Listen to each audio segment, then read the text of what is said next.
Welcome to Earth Before Us, a quiet harbor where the tired mind can find its anchor. Perhaps you have settled in for the evening, ready to let the long day drift away.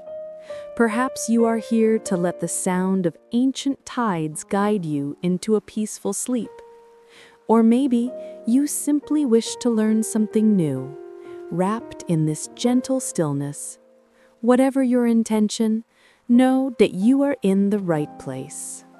Tonight, our journey takes us to a world that was, in many ways, the opposite of our own. A planet of immense warmth, a hothouse Earth where forests grew at the poles and a great, shallow ocean shimmered where deserts now lie. The dinosaurs were gone, a distant memory in the rock. The age of mammals had begun. But while most were claiming the land, a few were hearing a different call, an ancient whisper from the water.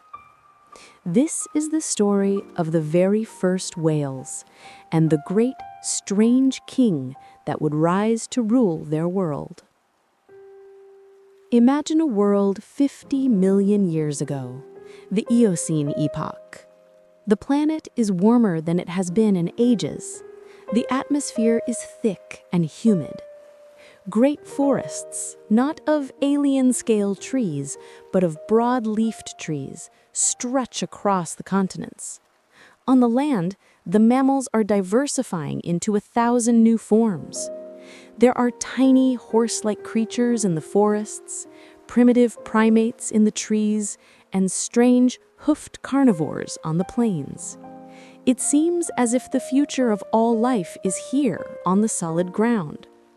But look to the edges of the continents, to the shores of a vast, warm, and shallow sea that no longer exists.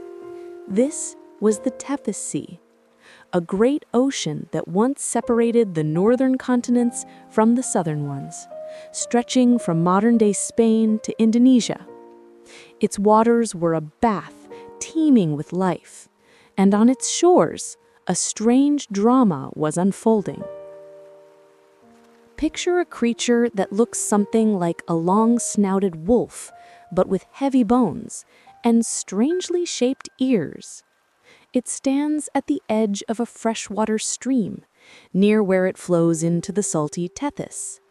This is Pakicetus. It is a mammal with fur and warm blood. It walks on 4 legs, but it is drawn to the water. The land is a world of competition. Other predators are fast and fierce, but the water offers a different kind of opportunity. It is full of fish, slow-moving and abundant. Pakicetus is not a graceful swimmer, but it can wade. It stalks the shallows, its head low, its eyes scanning the water. With a sudden snap of its long jaws, it catches a fish. It has found a niche, a space between 2 worlds. This creature did not know it was the beginning of a great journey. It was simply surviving. But its bones tell us a secret. Its inner ear bones are unique, shaped in a way that is the distinctive hallmark of all whales, a sign that it was already adapting to hearing underwater. The great return to the sea did not begin with a leap, but with a cautious step into a stream. Now, let us move forward a few million years. The descendants of Pakicetus have ventured further from the land. Picture a creature that looks something like a furry 4-legged crocodile. This is Ambulocetus, the walking whale. Its name is a perfect description of its strange, transitional life. On land, it is clumsy. Its short, powerful legs and large, flat feet are better for paddling than for running. It would have moved with an awkward, seal-like shuffle, dragging its heavy body over the mudflats. It was vulnerable here, slow and exposed. But in the water, it was transformed. It was a powerful swimmer. It did not swim with its tail, not yet. Instead, it propelled itself with its huge hind feet, which acted like flippers, pushing against the water in great rhythmic strokes. Its body was long and serpentine. It was an ambush predator, lurking in the brackish waters of estuaries and mangrove swamps, much like a modern crocodile, waiting for animals to come to the water's edge to drink. Ambulocetus could hear and see underwater, but it could also still walk on land. It was a living bridge between two realities. It represents a profound evolutionary choice, the moment when a lineage of land mammals committed to the sea, trading the scent of the forest for the taste of salt. Why this great return? Life had, after all, spent hundreds of millions of years struggling to leave the water. The journey onto land was one of the greatest achievements of evolution. To return seems like a step backward. But evolution does not have a direction. It only seeks opportunity. The Eocene oceans were warm, productive, and, in the wake of the dinosaur extinction, empty of large predators. The great marine reptiles like the mosasaurs were gone. The seas were a vast, open territory, a buffet waiting for a new king. For the descendants of Pakicetus and Ambulocetus, the call of this empty kingdom was irresistible. Over millions more years, the transformation became more complete. The bodies of these creatures grew more streamlined. The hind legs, no longer needed for walking, began to shrink. The nostrils migrated from the front of the snout towards the top of the head, a slow journey to becoming a blowhole. The front legs became steering flippers, and the tail developed broad, horizontal flukes, creating a new, powerful engine for propulsion, the iconic up and down motion of the whale. The tie to the land was being severed one adaptation at a time. These new, fully aquatic whales began to spread throughout the world's oceans. One of these was Megalodon, a creature about 5 meters long with a body that looked very much like a modern dolphin, though it was not as intelligent. They were social animals, swimming in pods, communicating with one another, hunting for fish and squid in the warm waters of the Tethys Sea. They were fast, graceful, and successful. They seemed to be the pinnacle of this new evolutionary experiment, but they were not the kings. They were the prey. As you prepare to rest tonight, let us return to the warm, shimmering waters of the ancient Tethys Sea. We are floating above a great submerged seagrass meadow. A pod of Megalodon swims peacefully below, their sleek bodies moving in perfect harmony. The world is calm, sunlit, and full of life. But then, a change, a feeling. The same feeling that the fish of the Miocene felt when the shadow of Megalodon passed over. The Megalodon pod grows nervous. They communicate in a series of clicks and whistles, their movements becoming more urgent. They sense something. From the hazy blue distance, a shape emerges. It is long, impossibly long, not the compact, powerful shape of a shark, nor the familiar, streamlined form of a dolphin. This is something else. It moves with a strange, undulating, up and down motion, a serpent made of muscle and warm blood. Its head is massive, its long snout filled with the glint of enormous sharp teeth. This is Basilosaurus. the Lizard King. Its name is a misnomer, a relic of its first discovery when scientists thought it was a marine reptile.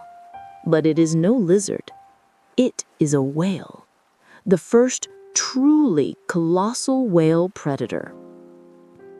It is over 18 meters long, its body as long and slender as a sea serpent from an ancient map.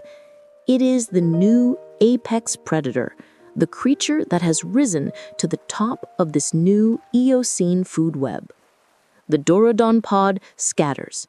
The hunt is about to begin. This was the culmination of the Great Return.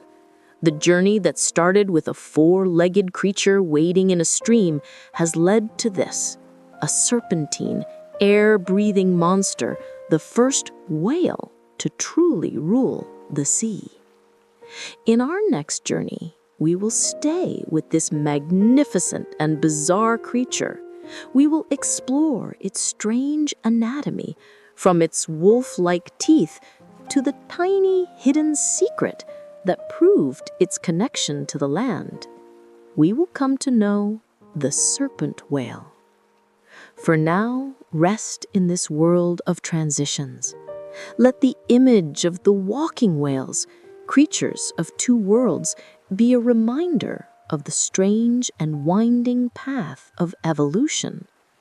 Let the warm, gentle waters of the Tethys Sea be your guide into a deep and peaceful sleep, and let the shadow of the first great whale king guard the gateway to your dreams.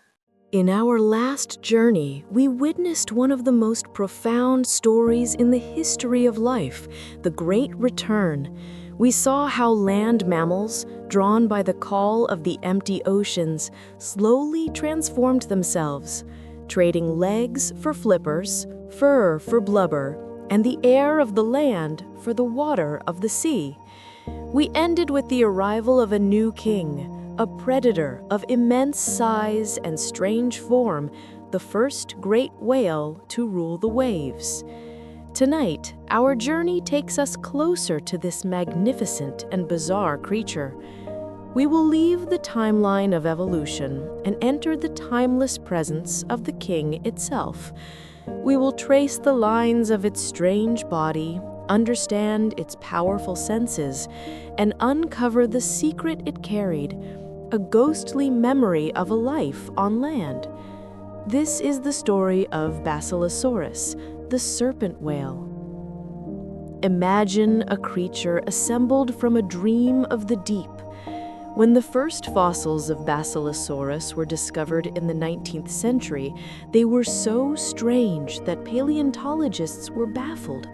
The skull was clearly that of a mammal, but the body was so long, so slender, so snake-like, that they were certain it must be a marine reptile. They named it Basilosaurus, meaning king lizard. The name was a mistake, but it was an understandable one. This was a whale that did not look like a whale. Let us begin with its immense length. An adult Basilosaurus could reach 18 meters, the length of a modern sperm whale, but it was not a creature of great bulk.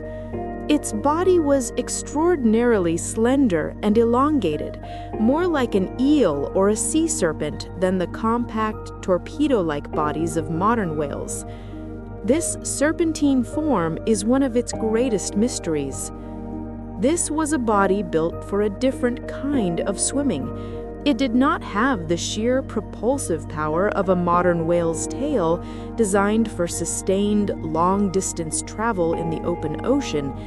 Instead, its long, flexible spine suggests it swam with a graceful, undulating up-and-down motion, pushing itself forward with rhythmic waves of its entire body. It was a creature of the warm, shallow waters of the Tethys Sea, not a deep diver or a transoceanic traveler. Its form was perfectly suited for weaving through the coastal environments and archipelagos of its hothouse world. Now let us look to its head. This is where the true nature of the beast is revealed. It is unmistakably the head of a mammalian predator.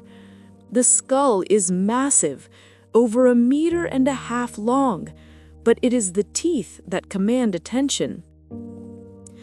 Unlike modern toothed whales, which have simple, conical teeth for grasping, Basilosaurus had a mouth full of daggers. Its teeth were differentiated, specialized like those of a land-based carnivore. At the front, it had sharp conical incisors and canines for seizing and holding prey. But at the back of its jaw, it had large triangular serrated molars and premolars, designed for shearing and slicing. This was not the mouth of a creature that swallowed its food whole. This was the mouth of a killer, a wolf of the sea. Its teeth were tools for dismembering its prey. It could seize a large fish or a smaller whale like Dorudon, hold it fast, and then use its powerful cheek teeth to shear through flesh and bone. Its bite was one of the most powerful of any animal of its time, a legacy of its land-dwelling carnivorous ancestors. Its nostrils were not yet a true blowhole on the top of its head like in modern whales. They were positioned halfway up its snout, a transitional stage. This meant that to breathe, Basilosaurus had to lift a significant portion of its head out of the water. Imagine the sight. This great, serpentine creature rising to the surface, its long, wolf-like snout breaking the waves, taking a great gulping breath of the warm Eocene air before sinking silently back into the depths. Its senses were a blend of the old world and the new. Its eyes were large, positioned on the sides of its head, giving it a wide field of view to scan for prey in the sunlit upper waters. It did not rely on sight alone. Like its ancestor, Pakicetus, its inner ear bones were dense and specialized for hearing underwater. It could hear the low-frequency calls of other whales and the splashes of struggling prey from miles away. The Tethys was a world of sound, and Basilosaurus was an attentive listener. But it is what lay hidden within its great serpentine body that tells the most profound story. If we could peel back the layers of muscle and blubber, about 2/3 of the way down its long spine, we would find a secret. A pair of small, almost perfectly formed hind legs. They were tiny, each no more than 60 centimeters long, complete with a femur, a tibia, a fibula, and even articulated ankles and toes. These were not flippers. They were legs. Useless, vestigial legs. They were far too small to support its weight on land or to assist in swimming. They were disconnected from its vertebral column, floating freely within its body wall. For a living, breathing Basilosaurus, these legs served no purpose at all. But for us, looking back through the lens of deep time, they are a Rosetta Stone. They are the undeniable, beautiful proof of its evolutionary journey. They are the ghostly echo of a time when its ancestors walked on 4 legs through the forests of ancient Pakistan. They are a memory of the land carried in the body of a king of the sea. This discovery was breathtaking. It confirmed that these first great whales had not appeared out of nowhere. They were the descendants of land mammals, their bodies a living archive of that incredible transformation. The journey from land to sea was written in their very bones. Why did it retain these legs? Evolution is not a process of perfect design. It is a process of tinkering. It works with what is already there. The genes for building hind legs were still present, inherited from a long line of terrestrial ancestors, and as long as they did not pose a disadvantage, there was no strong evolutionary pressure to eliminate them completely. They simply shrank generation by generation until they became these tiny, perfect, useless ornaments. Some scientists have speculated that they may have been used as claspers during mating, a small but significant role. But their primary significance is as a signpost, a message from the past. As you prepare to rest, imagine this creature in its full, magnificent strangeness.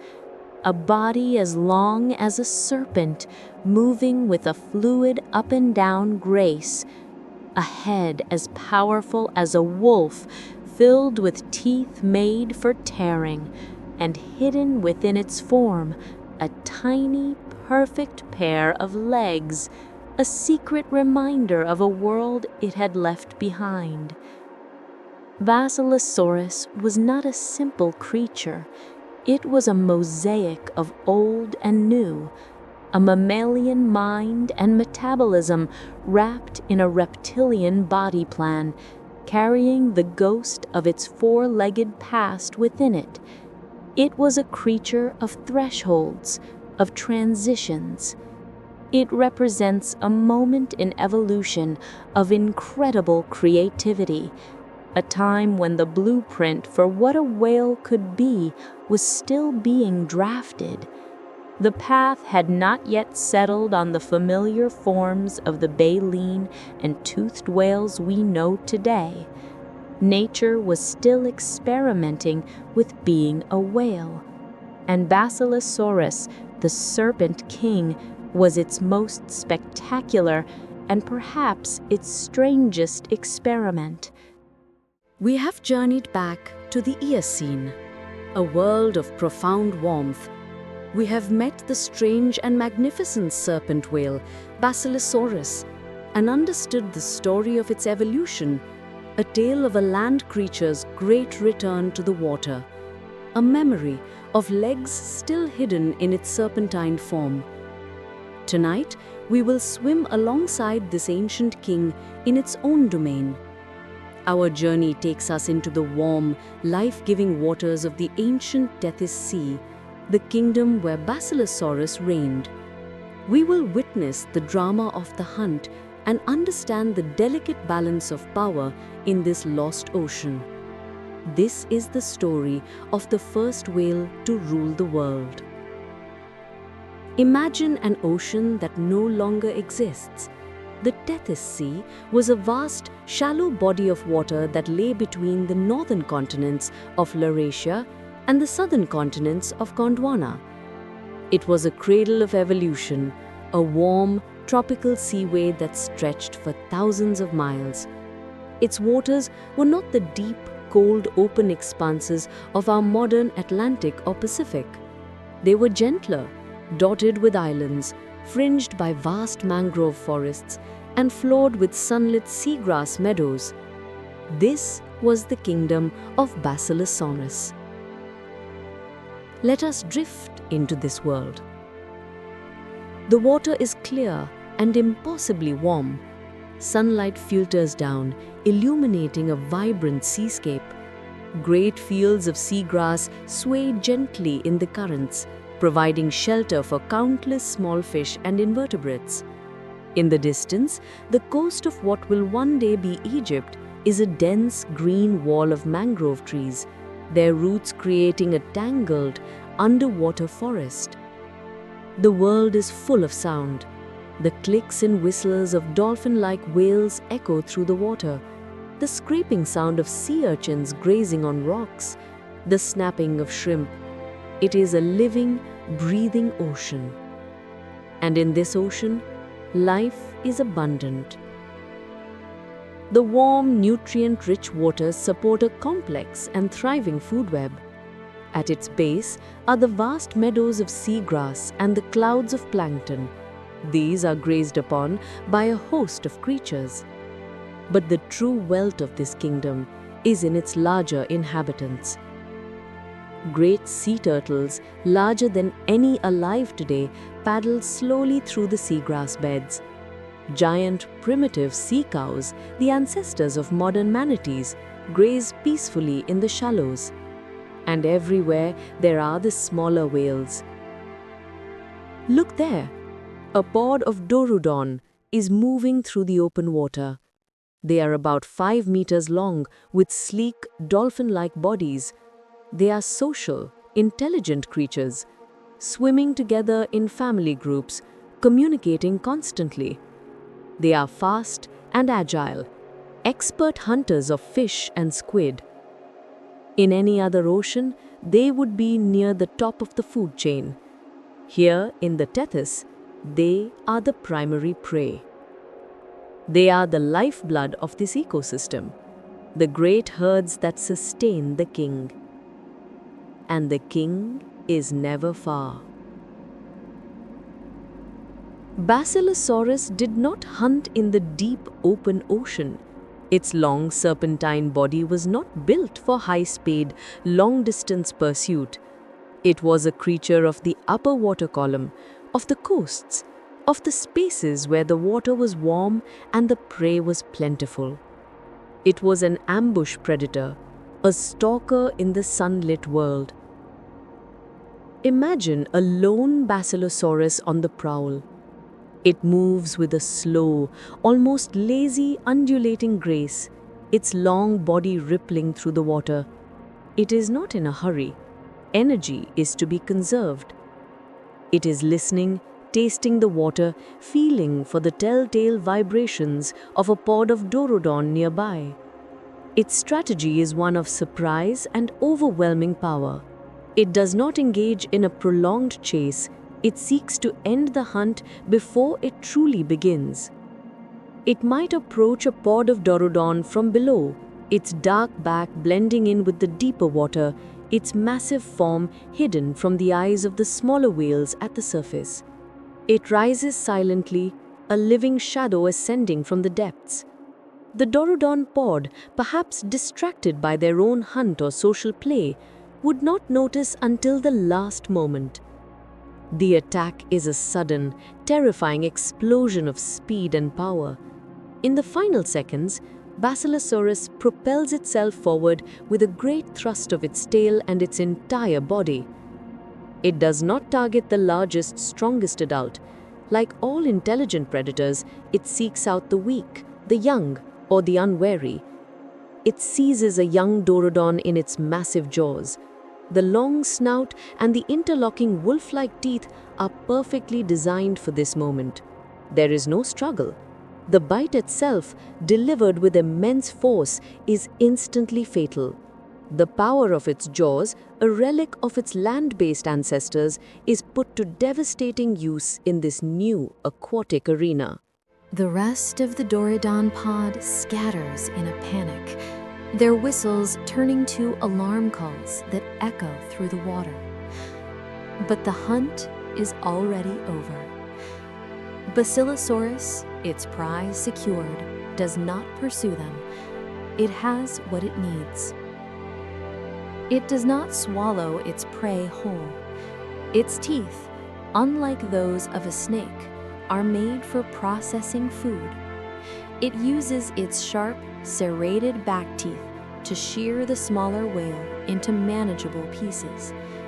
This was a brutal, efficient act, the work of a top predator at the peak of its evolutionary design. This drama, replayed thousands of times over millions of years, was the central pillar of the Tethys ecosystem.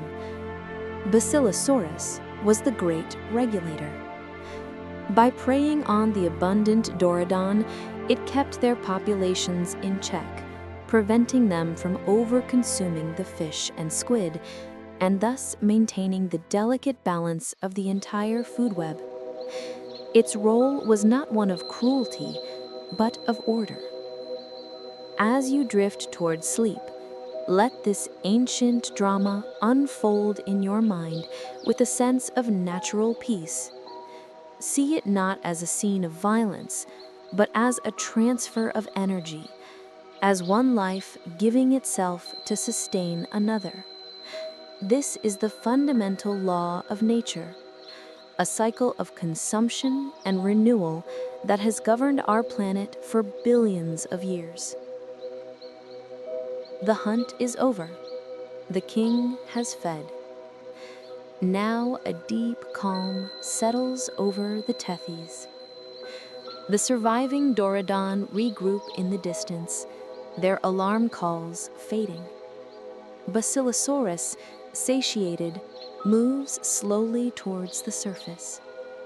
Its long head breaks the water, and it takes a great, sighing breath of the warm, humid Eocene air. A plume of mist erupts from its nostrils. It is a reminder that this great serpent of the sea is still a mammal, still tied to the world of air. It will rest now, its slow metabolism beginning the long work of digestion. It may spend hours, even days, logging at the surface, a great dark form basking in the tropical sun, its body absorbing the heat that fuels its life. Or it may sink slowly into the middle depths, drifting in a state of quiet repose. The life of this king was a rhythm of intense, brief action, followed by long periods of patient waiting and rest. It was a life lived on a grand and slow timescale. Its reign was made possible by the unique geography and climate of its time. The Tethys Sea was a vast, shallow, and productive nursery, a perfect factory for producing the large, slow-moving prey that a predator of this size and style required. In the open, colder oceans of today, a creature like Basilosaurus could not survive. It was a king perfectly, and perhaps fatally, adapted to its own specific kingdom. In our next journey, we will explore this hothouse world in greater detail. We will feel the heat of the Eocene sun, walk through the strange mangrove forests that lined the coasts, and understand how this warm, wet planet was the ultimate architect of the serpent whale.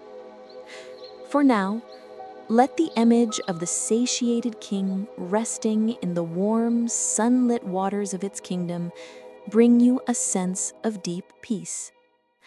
Let the gentle rocking of the ancient Tethys Sea be a cradle for your own rest, and let the profound, silent order of the natural world, where every creature has its place, guide you into a dreamless and restorative sleep.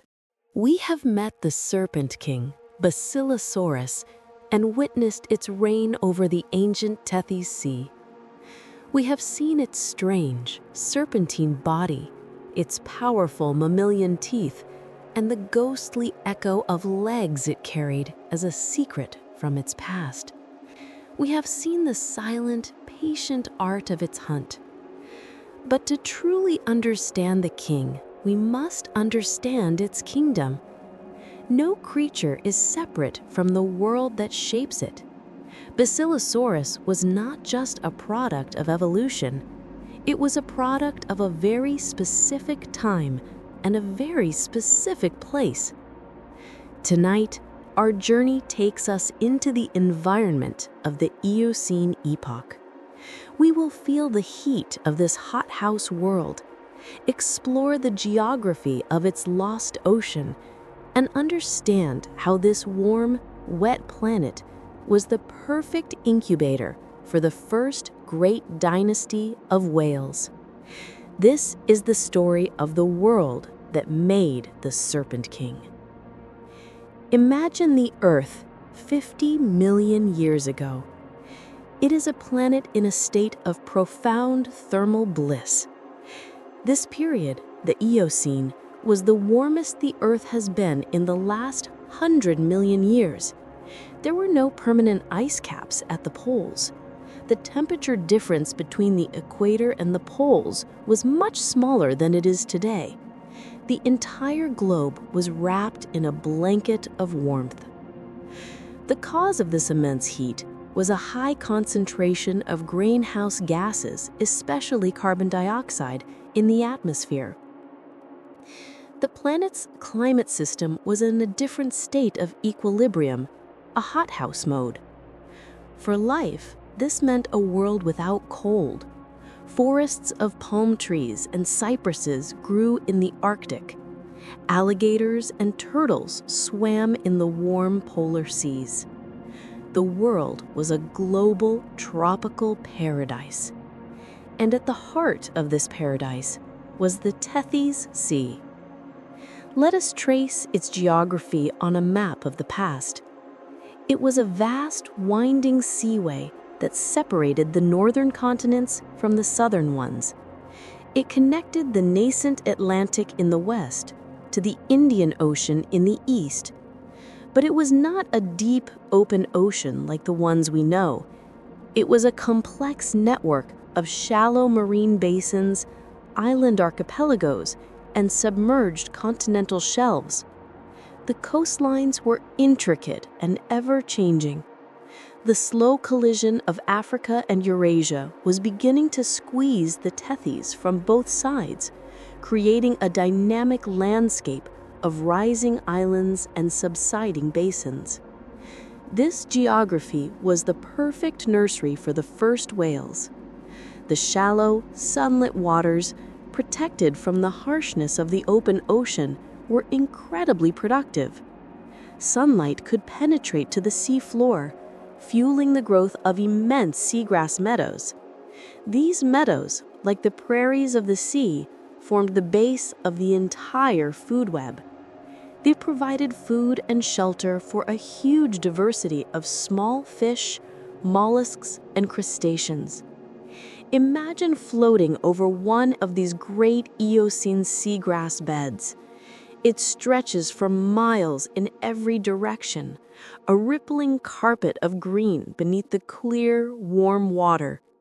The sheer abundance of life is staggering. It is a perpetual, sun-powered engine of creation. The coasts of the Tethys Sea were not sandy beaches, but dense, impenetrable mangrove forests. These trees, adapted to live in salt water, formed a great, woody barrier between the land and the sea. Their roots, like a great woody net, trapped sediment, stabilized the coastline, and created a unique brackish habitat. These mangrove swamps were the entry point for the whale's ancestors. It was here that creatures like Ambulocetus, the walking whale, likely lived, ambushing prey from the murky water. The mangroves were a threshold, a space between two worlds, and they served as the evolutionary training ground for the great return to the sea. The water itself was different. The global warmth meant that the ocean did not have the strong temperature gradients that drive modern ocean circulation. The Tethys was a slow, sluggish sea. The currents were gentle, and the water was stratified, with warm layers sitting on top of cooler, deeper ones. This created a stable, predictable environment, perfect for the evolution of large, slow-moving predators like Basilosaurus. The serpent whale did not need to be adapted for a world of powerful currents or frigid temperatures. Its long, flexible body was perfectly suited for navigating these calm, warm, and complex coastal waters. It could weave through island chains, patrol the edges of the great seagrass meadows, and lurk in the channels of the mangrove forests. It was a king in a kingdom that seemed tailor-made for it. The very chemistry of the water nurtured this explosion of life. The rivers that flowed from the surrounding continents carried a rich soup of nutrients into the tethys. The warm water and abundant sunlight created a perfect recipe for plankton blooms, which fed the smaller fish, which in turn fed the larger predators. The entire system was in a state of high productivity. It was this immense productivity that allowed the evolution of a complete whale-based food web.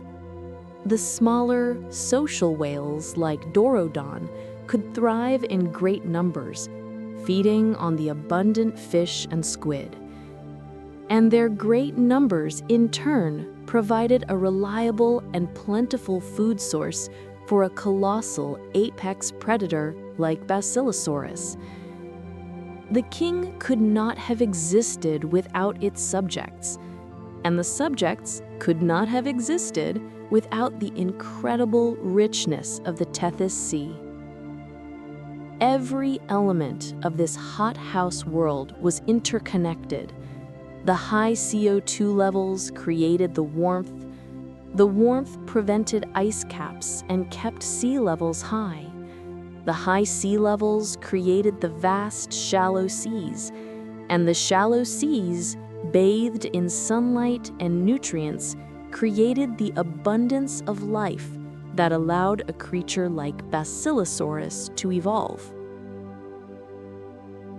As you prepare to rest tonight, let this image of a lost world of water settle in your mind. Picture the Earth not as a planet of blue and white, but of deep greens and turquoise shallows. A world without the stark contrast of ice and desert. A world of gentle, pervasive warmth. Float in the calm, bath-like waters of the Tethys Sea. See the sunlight filtering down to the swaying seagrass meadows. Hear the distant calls of a pod of Dorodon, and feel the profound peace of an ecosystem in a state of perfect, warm balance. This was the world that existed before our own, a world that operated on a different set of climatic rules. The story of Basilosaurus is a story of this world. It is a reminder that every creature is a mirror of its time, a perfect solution to a set of environmental questions that are always changing. The hothouse of the Eocene would not last. The planet's long, slow journey towards the ice ages we know was already beginning, however imperceptibly.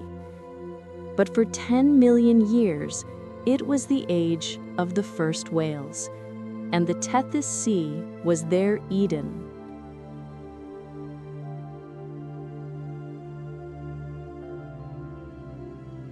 In our next journey, we will travel to a place where this lost Eden has been preserved in stone.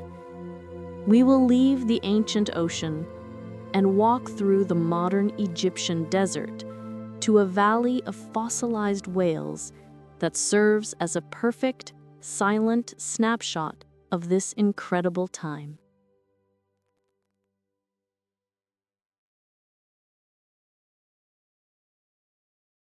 For now, rest in the warm, gentle embrace of the Eocene. Let the image of a world without ice, a world of endless summer, soothe your mind.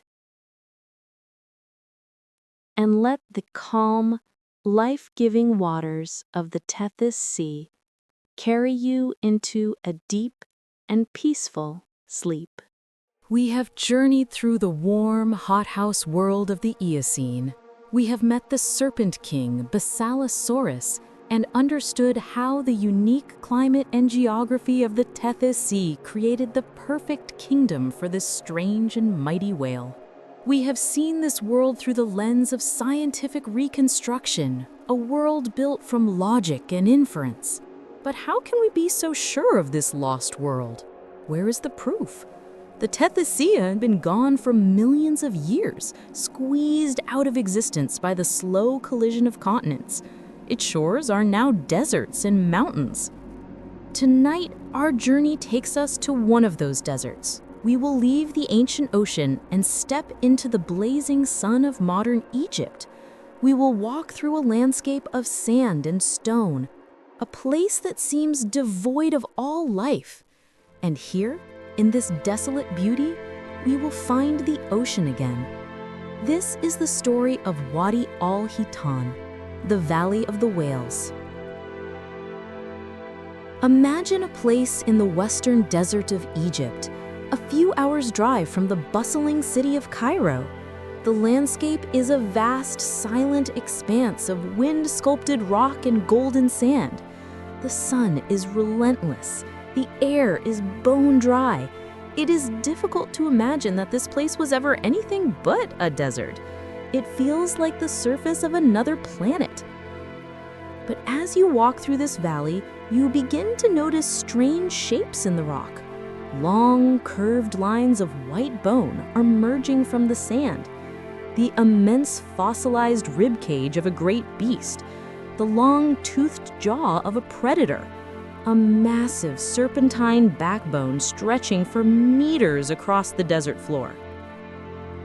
You are not walking through a desert. You are walking on the floor of the ancient Tethys Sea. 40 million years ago, this valley was a shallow, protected bay, teeming with life. It was a place of mangrove forests, seagrass meadows, and calm, warm water. It was a perfect feeding and breeding ground for the first great whales. When these creatures died, their bodies would sink to the soft, muddy seafloor. The gentle currents would cover them with sediment, and the lack of oxygen in the mud would protect them from scavengers and decay. Over millions of years, as the Tethys Sea retreated and the African continent lifted, this ancient seabed was raised up and became a desert. The relentless wind then became an archaeologist, slowly, patiently eroding away the softer rock and exposing the perfectly preserved skeletons that had been sleeping beneath. Wadi Al-Hitan is one of the most important fossil sites in the world. It is a snapshot, a single perfect photograph of the Eocene marine ecosystem. It is not a collection of scattered bones. It is a graveyard of complete, articulated skeletons lying in the positions they died in. As you walk the designated trail through the valley, you see them everywhere. The great 18-meter-long skeleton of Basilosaurus lies stretched out, its serpentine spine a graceful curve in the sand. You can walk its entire length from its massive wolf-like skull to the tip of its tail. And as you look closely, you can see them. The tiny, useless, perfect hind legs, the secret memory of the land, preserved in stone for 40 million years. Not far away lies the smaller 5-meter-long skeleton of Doradon. Its body is compact, dolphin-like. It is a complete family unit, an adult and a juvenile.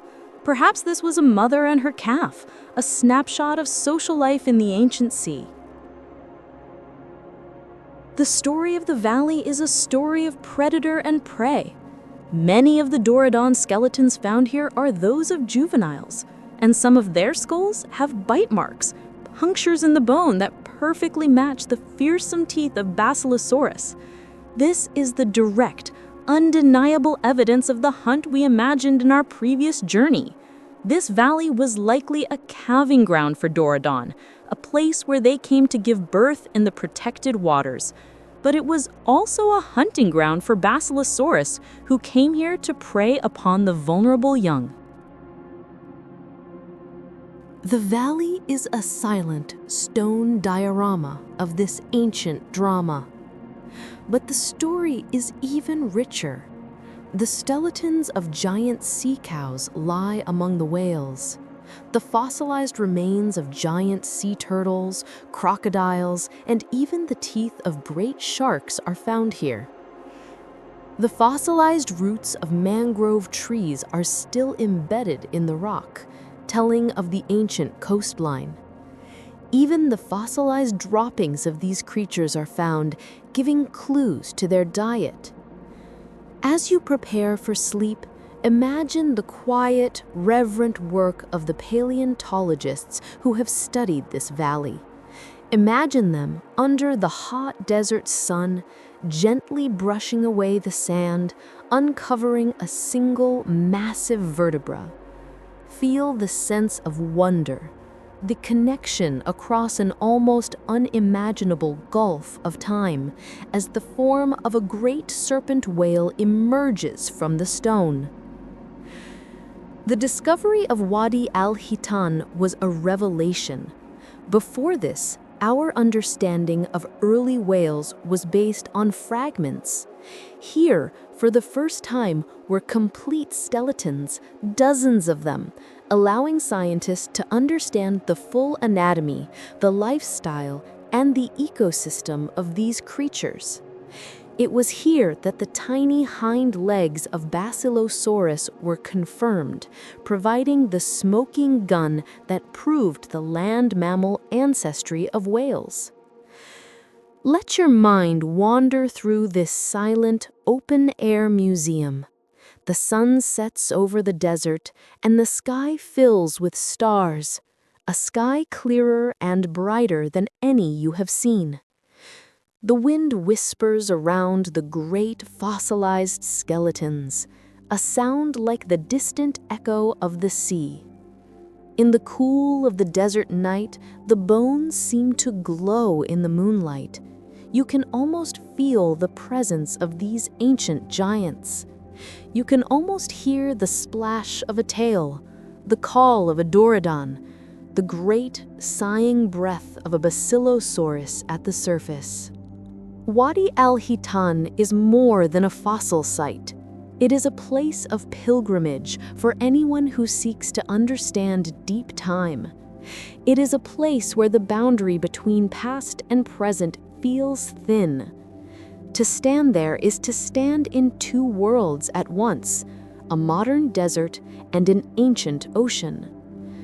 The preservation of this site is a miracle of geology, a rare and perfect alignment of conditions that sealed away an entire world and then, millions of years later, gently revealed it to us.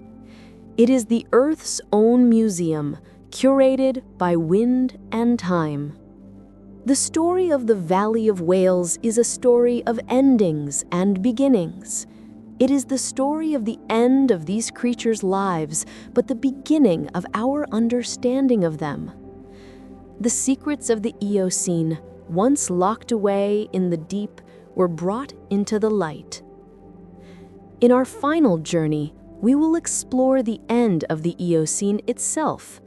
We will see how the hothouse world of Basilosaurus began to cool, how the Tethys Sea shrank, and how the first great dynasty of whales quietly faded away, making way for the new forms of life that would inherit the oceans. For now, rest in the deep, silent peace of the desert night. Let the image of the great white skeletons sleeping under the stars bring you a sense of profound calm. And let the quiet whisper of the wind, carrying the memory of a lost ocean, guide you into a deep and timeless sleep. We have journeyed through the warm, hothouse world of the Eocene and swam in the life-giving waters of the Tethys Sea. We have met the strange and powerful serpent whale Basilosaurus, and in the sands of a modern desert, we have walked among its silent, fossilized remains. We have seen a dynasty at the peak of its power, But the story of our planet is a story of constant, unending change. No kingdom, no matter how mighty, is eternal. The very conditions that gave rise to the first great whales were destined to fade away. Tonight, in our final journey together into this lost world, we will witness the quiet end of a dynasty. We will feel the planet begin to cool, watch the great Tethys Sea begin to shrink, and understand how the Serpent King, a creature born of heat, faded away as its world grew cold. This is the story of a gentle, inevitable twilight. Imagine the Earth around 34 million years ago. The long, stable summer of the Eocene epoch is drawing to a close. For millions of years, the planet had been a greenhouse, a world without ice. But the slow, inexorable dance of the continents was beginning to change the climate. The supercontinent of Gondwana, the great southern landmass, had long since broken apart, and now two of its children, Australia and South America, were finally separating from Antarctica. As they drifted away, they opened up a gateway for the ocean. For the first time, a continuous seaway encircled the southernmost continent. This created the Antarctic Circumpolar Current. A great circular river of cold water began to flow around Antarctica, isolating it from the warm currents of the rest of the world. The continent at the bottom of the world began to freeze. A great ice sheet, larger than any we have today, began to grow, locking away vast amounts of water and reflecting the sun's heat back into space. The Earth's thermostat was turning down. The hothouse was becoming an icehouse. This was not a sudden, dramatic event. It was a slow, creeping change, a planetary shift that unfolded over hundreds of thousands of years. But its effects were profound. Global temperatures began to drop. The warm, gentle oceans of the Eocene grew colder and more turbulent. For the dynasty of the first whales, this was the beginning of the end. Basilosaurus and its kin were creatures of the heat. Their entire biology, their metabolism, their hunting strategy was tuned to the warm, stable waters of the Tethys Sea. As the oceans cooled, their world began to shrink. The warm, tropical waters they depended on retreated towards the equator. The vast seagrass meadows began to die back in the cooling seas.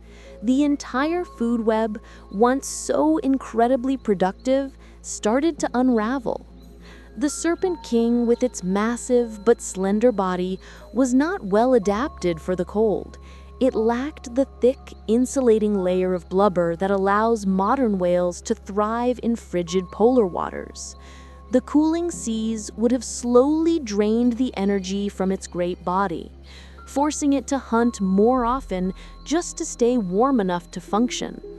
But at the same time, its prey was also disappearing.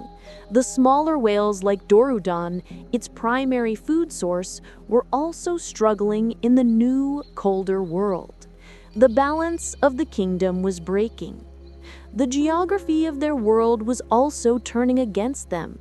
The slow collision of Africa and Eurasia continued to squeeze the Tethys Sea. The great seaway began to close. Its wide, shallow basins were uplifted, becoming land.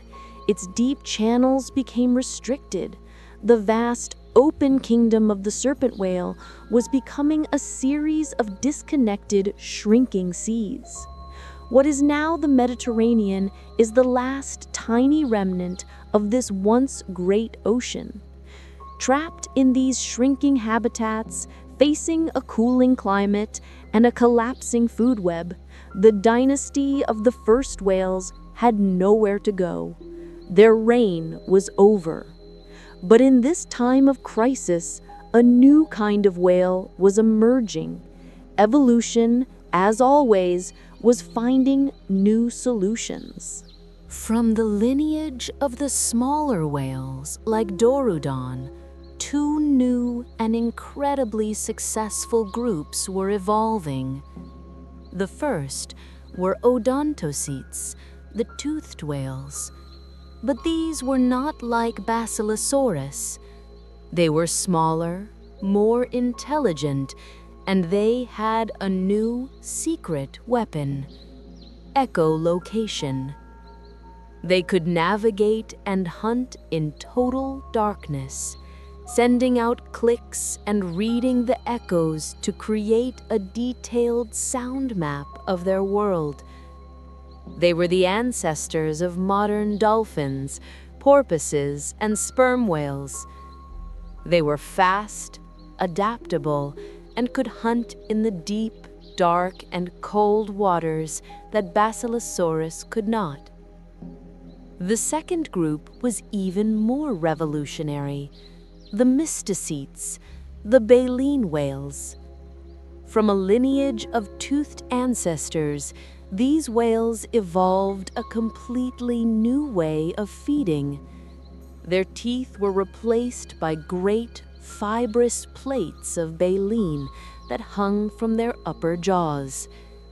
They became gentle giants, filter feeders, straining vast quantities of tiny krill and plankton from the water. This was a brilliant innovation. By feeding at the very bottom of the food chain, they could tap into an almost limitless source of energy. This allowed them to grow to sizes even greater than Basilosaurus, not through predatory power, but through peaceful efficiency.